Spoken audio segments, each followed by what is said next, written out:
Hello दोस्तों, नमस्ते। और एक कारा गीत गावा चलते हैं, आप सब पसंद करें, लाइक और सब्सक्राइब जरूर करें। लीजे हर से लो लगाई मर सजन वाला हरी, लीजे हर से लो लगाई मर सजन वाला हरी, मोर सजन वाला हरी, मोर बलम वाला हरी, लीजे हर से लो लगाई मर सजन वाला हरी। गर्भवास में काल किए थे भजन करत सकताई, गर्भवास में काल किए थे भजन करत सकताई।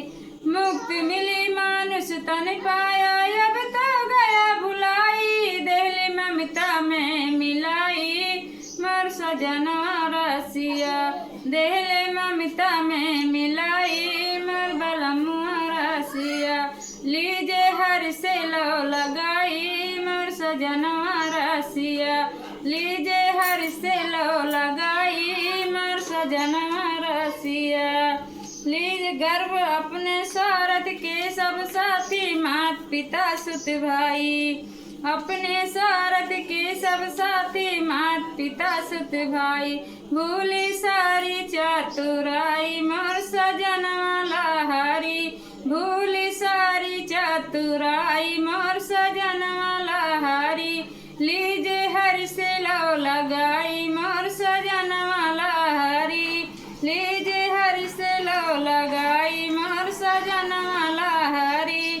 चुन चुन महल बनावत खूब काम एक दिन आई, चुन चुन महल बनावत खूब काम एक दिन आई। धन दौलत की पड़ चक्कर में निस दिन रहे बिताई, फूटी कौड़ी संग न जाई मोर सजनवा लहरी, फूटी कौड़ी संग न जाई मोर सजनवा लहरी, मोर सजनवा लहरी, मोर बलमुआ लहरी। लीजे हर से लो लगाई मोर सजनवा लहरी, लीजे हर से लो लगाई।